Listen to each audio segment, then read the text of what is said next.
Final segment of ATL Day Ones with Jarvis and Tenitra. We want to thank you for rocking with us throughout the entire show. You guys have been rocking with us on YouTube and on all the audio platforms. We ask that you continue to do so because we are almost over 3,400 subscribers. Well on our way to 4,000. We appreciate you guys. If you haven't subscribed, please go ahead and hit that subscribe button and that like button as well.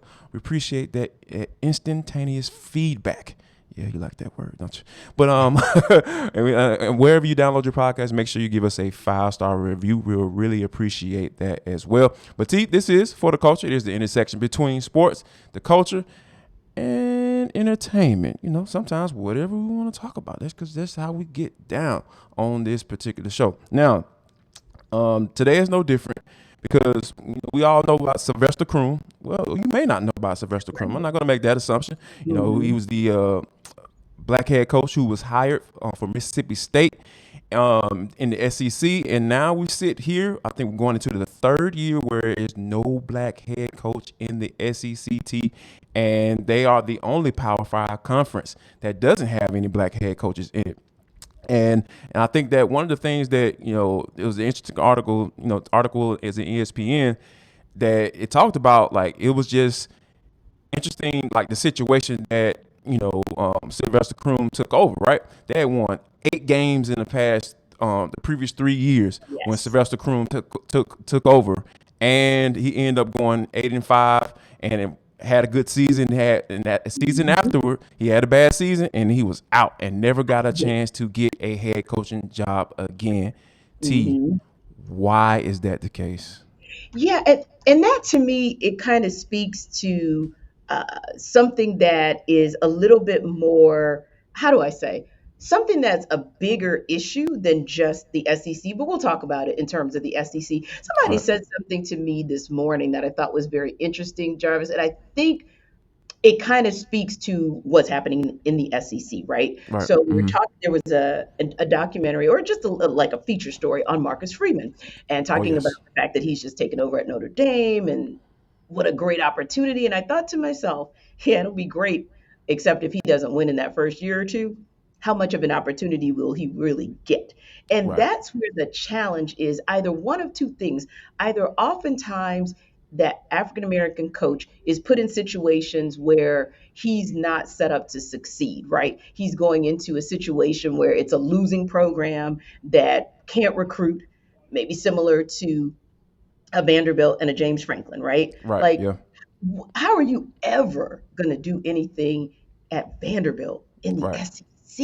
That's Mm-hmm. a very, very tall order. And I feel like sometimes that those opportunities aren't coming because, of course, you still do have to battle that good old boys network. Let's just be Yeah. honest. Yep. So if that network says, hey, I'm in, then that network is going to pull up everyone in their network. So at some point, you've got to have someone who's in a power position, maybe your commissioner, or your conference commissioner who says that we're going to make a concerted effort. Now, don't get me wrong. I don't necessarily say it has to be akin to the Rooney Rule per se, but Right. maybe something in that direction where you start actually acknowledging that it's an issue, kind of taking accountability for it, and then seeing how can you write that. And that could be something like this, Jarvis. The opportunities, like we see with Marquise Williams. Okay, I'm going to go to Right. the NFL. How he was in a basically a fellows program, or our guy Harry Douglas. That's how you start individuals who are interested in going up the coaching tree and getting onto somebody's coaching tree. Makes perfect sense.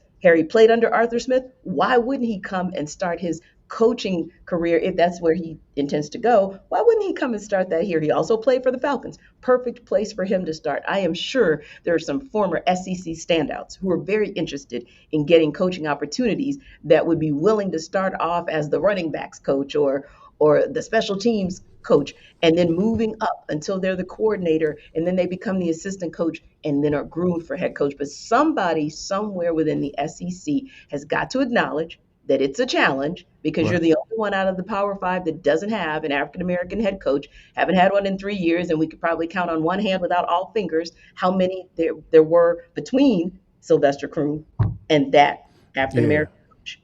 Yeah. And Yeah. that to me, herein lies that's an institutional issue that somehow the SEC will need to address.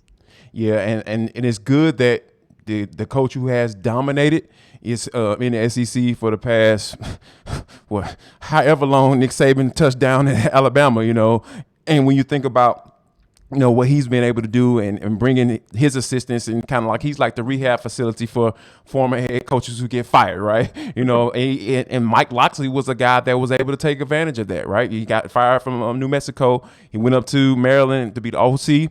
Came down, under Lane Kiffin and worked as an analyst and thankfully Locksley, had made enough money as a head coach and a coordinator where he can take that position to kind of take a step back and kind of breathe and kind of look at reassess things.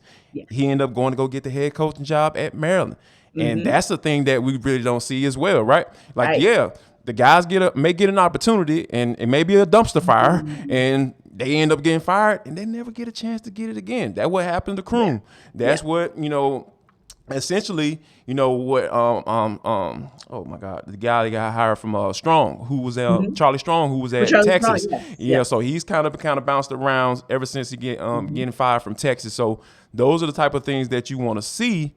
Yeah. Though a guy like Nick Saban standing up, not only standing up and speaking out, but giving guys, those minorities, coaches, those opportunities once if they do get fired, so they can be in line to get another job. And I think the Minority Coaches Association is a good start. Mike Locksley is a part of that as well. And Marcus Freeman, like you mentioned earlier, he's part of that also. So I think that those are some of the things that can be put in place, and not to just, talk about the issue, but have things in place to be able to do something about it. And I think that was one of the things that Croom said in the article that I thought that was profound. Like, right, we could talk about the issues all day, but what are we actually going to do about it? And that's why I pointed to some of those initiatives that the NFL has put in place. We even know about a forum that comes here to Atlanta every year where you're talking about some of your power players, if you will, and some who are former power players, because Coach Caldwell comes here just about every year, former head coach for the Colts, and participates in that particular symposium. So having those initiatives in place, it makes a difference, because then you can get those minority coaches in front of the power players who maybe for whatever reason they just weren't in the space to influence them, but once they're put in that space they can make an impression. And then, like you said, if they don't make an impression that first go round that puts them in position to keep a head coaching gig and they get terminated, then let's see them get second chances like others. Yes, indeed. And like I said, I'm not looking for a handout, but give the guys who are in those space, has the experience. And a lot of times you're talking about guys who played in the NFL as well. Like a lot of times that gives you like a free pass right for a job. And, you're talking about Terrell Buckley. He's thankfully he was at Ole Miss as a position coach, for quite some time and was able to, be successful there and, got passed over for a defense coordinator spot. Now he has the opportunity to be a head coach in the XFL.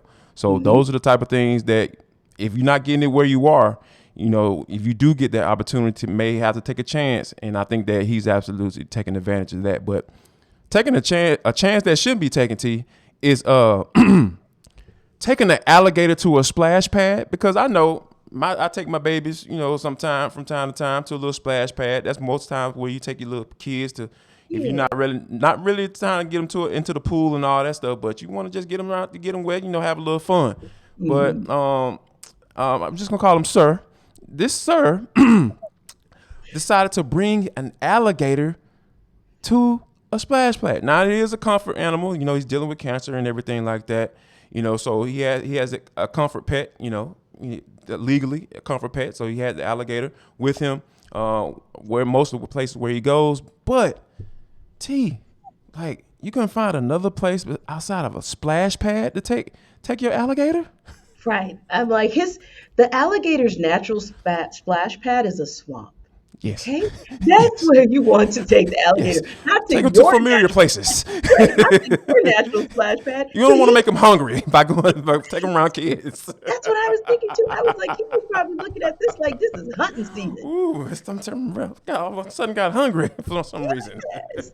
It was, and to see the picture of it, I mean, it was scary. It was being walked like it was a dog. And I'm thinking to myself, like, no, there is a kid a couple feet away from you. So whoever thought that was a good idea, whatever adult thought that was a good idea, Not so much, not so much. But you know what is a good idea for you guys to always come and check us out at ATL Day One's your first stop, always and every day on Locked On Sports Atlanta Network. But after you stop by this show, make sure you check out Hitting Hard with John Chuckery because that is always loads of fun. So again, you guys, we appreciate you.